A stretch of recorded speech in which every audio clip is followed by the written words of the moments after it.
Good evening everyone, Mike Palmer from Know Your Rights Group and Success Coaching International with another very important and exciting update this evening. Wow, what a weekend. Where do I even begin?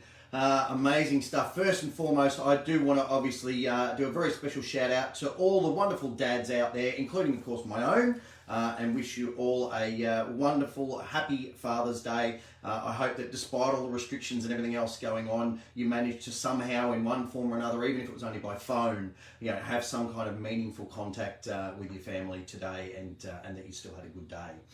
All right, so I guess we'll start with Saturday and move forwards from there. Obviously, the first thing is the protests that occurred, or the Freedom Day or Freedom March, or whatever it is that you want to call it, that occurred on Saturday. There was a huge turnout around the country, which was absolutely fantastic to see.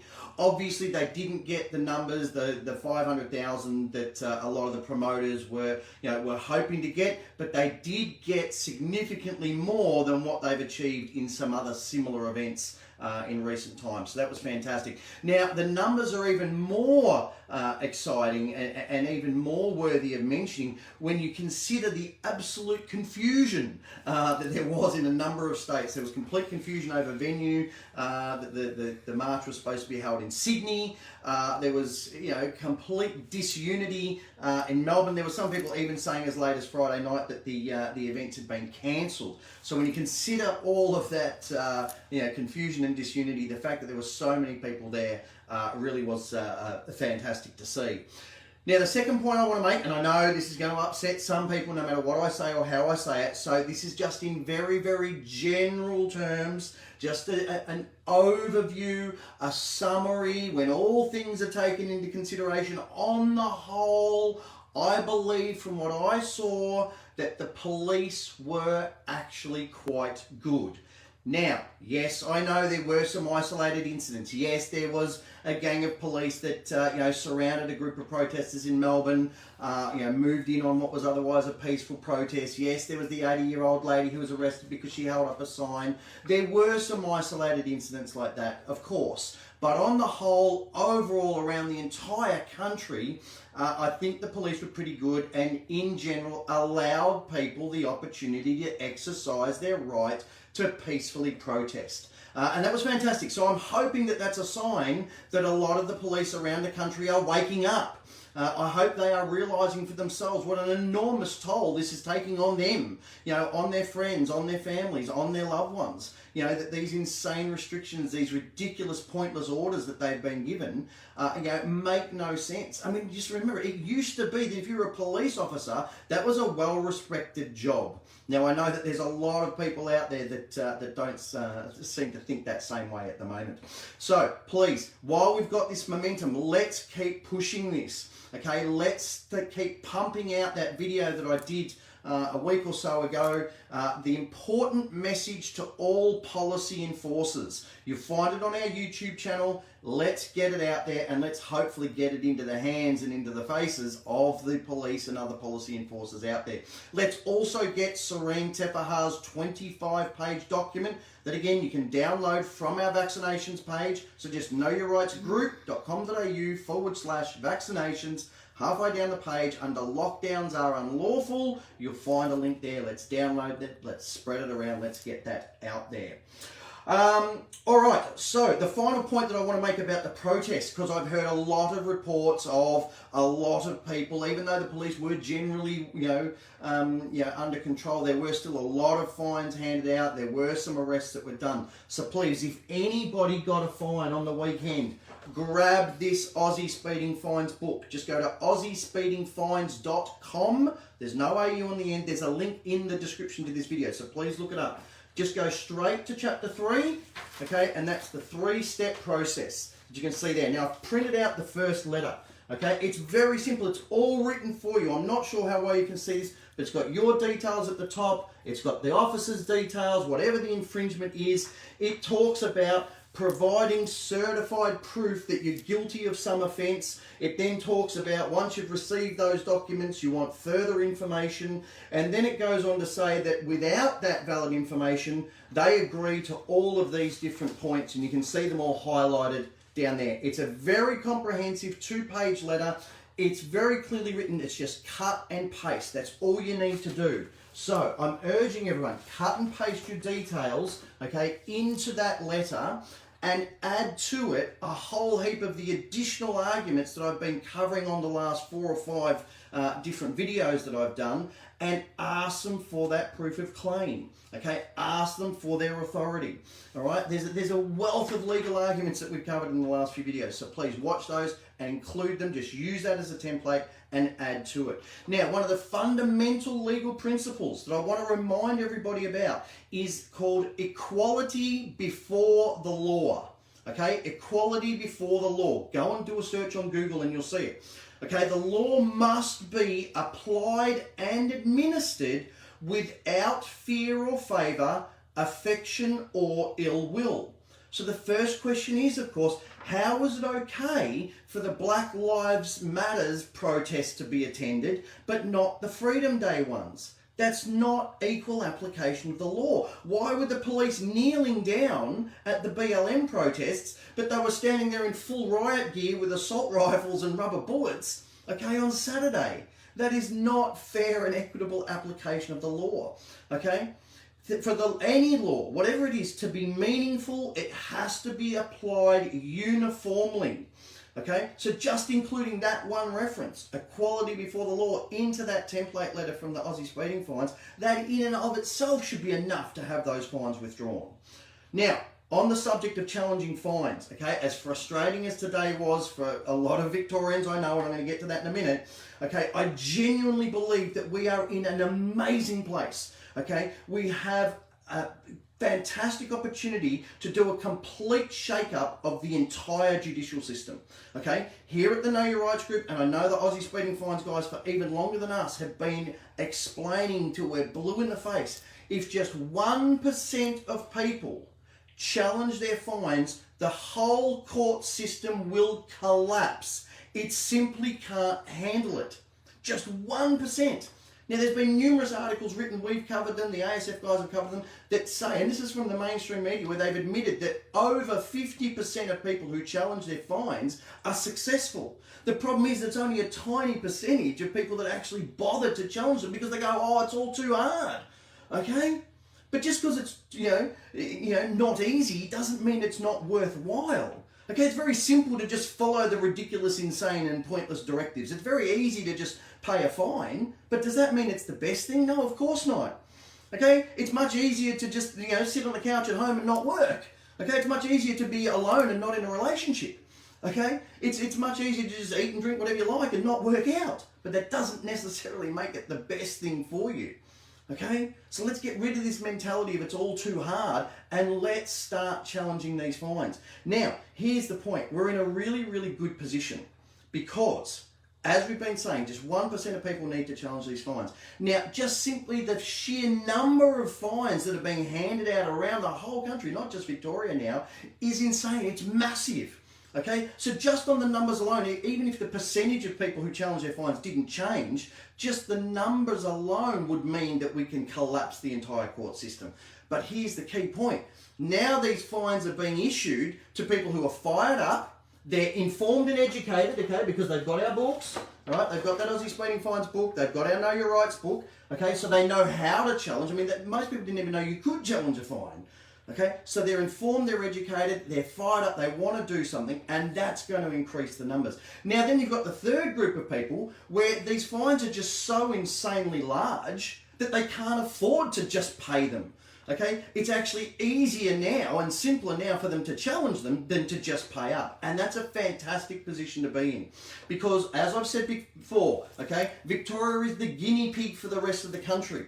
But in this instance, we can be the leaders for the rest of the country. If all Victorians who get these fines simply just turn them over, say, I want this heard in court, and send it in, the entire system will crumble. They will simply have to either withdraw the fines and say, no, we're not going to pursue them, or the system collapses. They physically cannot handle it. Okay, so please keep that in mind.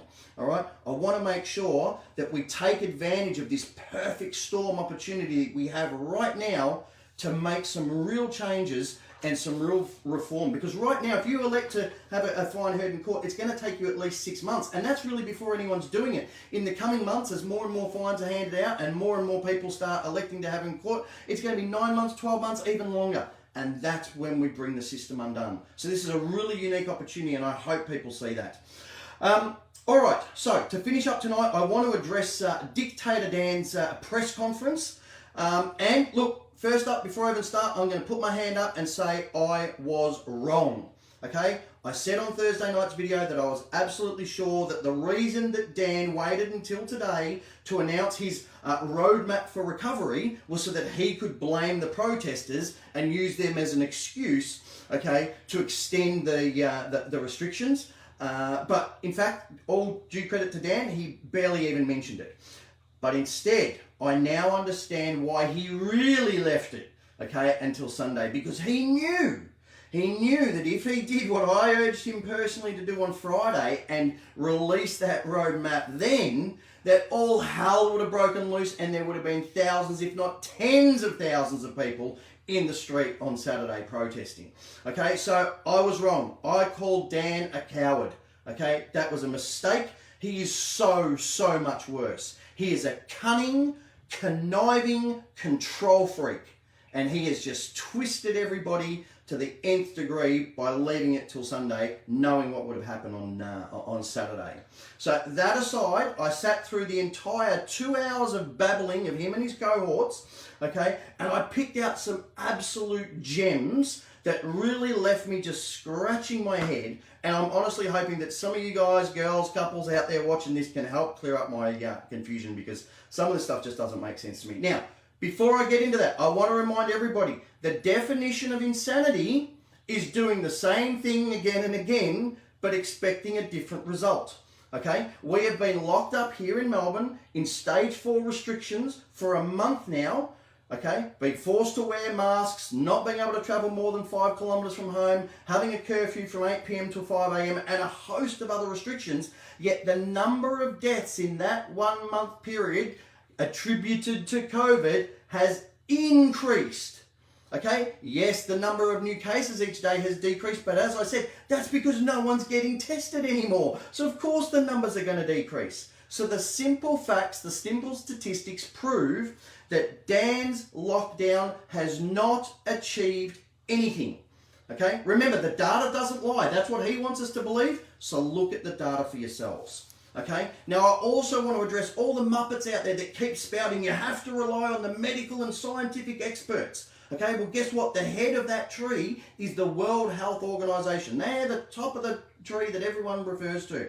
But they have urged countries not to go back into lockdown because the costs are too high. There's a link to that article on our vaccinations page if you want to read it.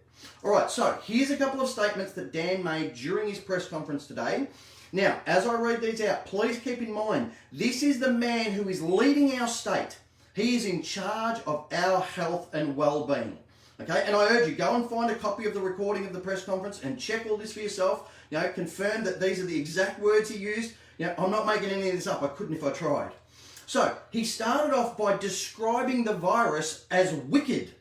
It's a wicked virus, he said. He then went on to say that it spreads silently.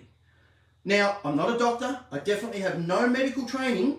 Okay, so I'm sure it's just my misunderstanding of how things work in the medical field, but I've never heard of a noisy virus. Okay? I'm also not sure how a virus can be wicked or nice, or as he went on to say later, this virus is really stubborn. Well, what the hell is he on about? Again, this is the leader of our state using words like this. This is the person that is in charge of our health and well-being, using words like this about a virus. I mean, look, I don't always get my words right, but I'm standing here on Facebook doing an impromptu live video. He has had days and days to prepare these speeches and stand there, and I mean, it's just unforgivable. Okay? Then he's mentioned this term COVID normal a couple of times. Now, again, what is that? On one hand, he's saying that his strategies are absolutely going to eliminate the virus. So if that's correct and we're supposed to believe him, then shouldn't we just be returning to normal? What's COVID normal exactly? Okay, and why is it necessary if his strategies are going to work? Or does he realise that just like colds and flu, they're going to be around forever? Okay? Now, one reporter brilliantly asked, she said, well, how is it, Mr. Andrews, that you can guarantee that if we follow your orders this time around, as we did last time, that you're not going to make another monumental stuff up like you did with the quarantine debacle that's ultimately caused all of this mess in Victoria? Now, his response was to apologise. Oh, yes, I'm very sorry about that and I take full responsibility. Fantastic. That is a great start. But how about putting your money where your mouth is, mate? Okay? Take some action to rectify your mistake. We're all humans. We all make mistakes. I put my hand up first and foremost. I have made more monumental stuff-ups than most people I know. Okay? Hands down. Not afraid to admit it. But you know what I do? If I make a mistake, I do what I can to make amends. If I break something, I fix it or I replace it. If I hurt or upset somebody, I try and make them feel better. Okay? I do something to rectify my mistake. I don't just go, oh, I'm sorry. Okay? I do something to fix it. Okay? So what is Daniel Andrews going to do to start fixing and rectifying his monumental mistake and the incalculable amount that it has cost people? What's he going to do? All right. Now, one of the best lines I heard, and to be honest, I can't remember if it was actually Andrews or Sutton, the chief medical officer, who said it, but he said this. You ready for this? We reserve the right to apply common sense. Huh? How about reserving the right you just exercised some? Okay? We reserve the right to apply common sense? I mean, come on. A pregnant woman getting arrested for putting a post on Facebook. An 80-year-old woman getting arrested because she held a sign at a peaceful protest. Forcing people to wear pointless and ineffective, paper masks. Okay, along with basically every other lockdown directive, is quite obviously contrary to common sense. So please, Daniel Andrews, please, Brett Sutton, how about you start exercising your right, okay, to use or apply common sense? Because as the old saying goes, ever notice that common sense isn't always that common? Okay? But it gets better. Andrews then went on to explain. Okay, this is what he said. Look it up. It's not like a cold that you shake in a week. Really? Then why do 90% of people recover in 2 weeks? Is that not the whole point of quarantine?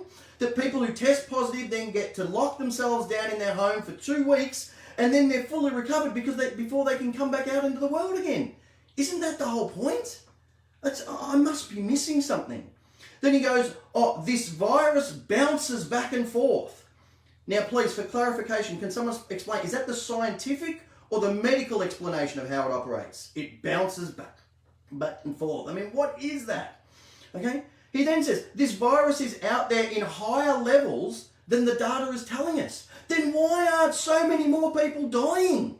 Is this not absolute proof that it's nowhere near as infectious or as deadly as they keep claiming?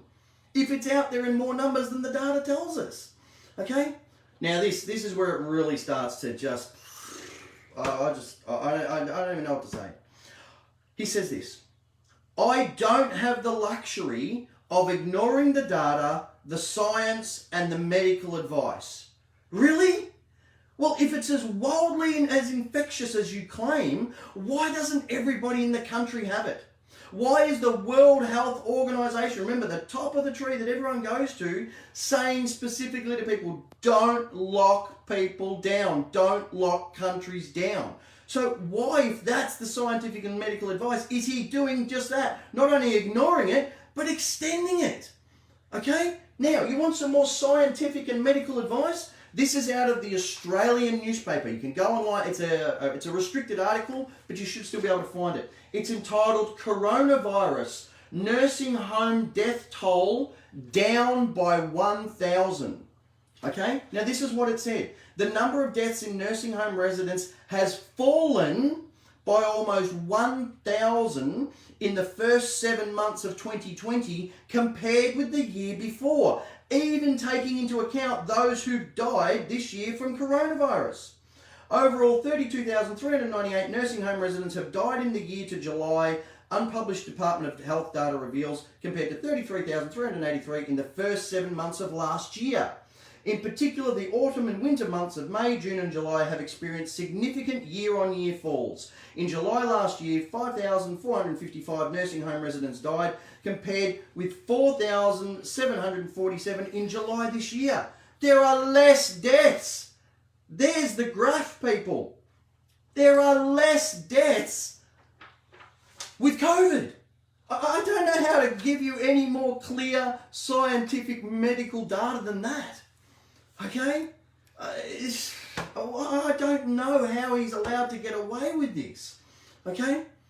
You know, it just makes no sense. And again, let's not forget, Andrews himself is the one that came out initially and said anyone who's wearing a mask without showing signs of being sick is wasting a mask. He said that. Now, he's made it mandatory. So how are we expected to know? Did he get it right first time and now he's wrong? Or did he get it wrong the first time and now he's right? How do we know when he's actually right? He just chops and changes without any rhyme or reason. Okay, this is not a leader. Okay, a leader stands there and sticks to their guns no matter what. Okay, this is just a controlled puppet, okay, who's saying and doing what he's told, no matter how ridiculous it sounds, no matter how unjustifiable it is by his masters. Okay? And then finally I'm going to finish off on this doozy. Okay, this should all get you just screaming and exploding. This is what he said, word for word. I don't have the luxury of doing what's popular. Hang on, isn't that exactly what you're supposed to be doing in a democracy? Doing what's popular? That's exactly what he's there to do. I mean, I could go on all night pulling this rubbish apart and showing what an absolute incompetent fool he is, but hopefully you all get the picture. We need to keep the pressure on, okay? We need to remind Mr. Andrews and all our leaders that we the people are directing you, Mr. Andrews, or you, Mr. and Mrs. Leader, to do our bidding. You are our representative and you exist to do our bidding, not the other way around. So yes, he most assuredly has not only the luxury, but the absolute obligation to do what is popular. Okay? Now, whilst it's great that we have some indication, and of course it is just an indication because he can chop and change as he likes moving forwards, and some kind of a time frame, okay, for ending this mess, sadly a lot of people and a lot of businesses are not going to see that time frame through. Okay? So, we urge you all, grab these books, grab the Know Your Rights book, get that My Will letter, bombard your politicians with letters expressing your will. Also, bombard your politicians, okay, with requests for compensation. It's all very good for Daniel Andrews to say, well, I believe this is what we need to do to get through this. Fantastic. If that's your belief, Mr. Andrews, put your money where your mouth is and start compensating people for what you have cost them. It's very simple. Instead, what's he doing? He's handing out fines left, right and centre. So again, if you've got a fine, please grab this Aussie Speeding Fines book. There's a link in the description. And finally, if you haven't yet seen it, please make sure you grab this Bank Secrets Revealed book. We do have a link in the description where you can get all three at once. We've read out a number of really, really powerful testimonials where people have written off tens of thousands of dollars worth of personal loans, credit cards, things like that. Even the most recent one where a lady actually had a default removed from her credit file, which is absolutely unheard of. So there's the books. There's links in the description. We're about to embark on yet another week of further restrictions. So as always, I urge you all, please get informed, get fired up, and get proactive. I look forward to talking to you all on our radio show on Tuesday night at 8 o'clock. Just go to knowyourrightsgroup.com.au/radio-show. We'll talk to you all then.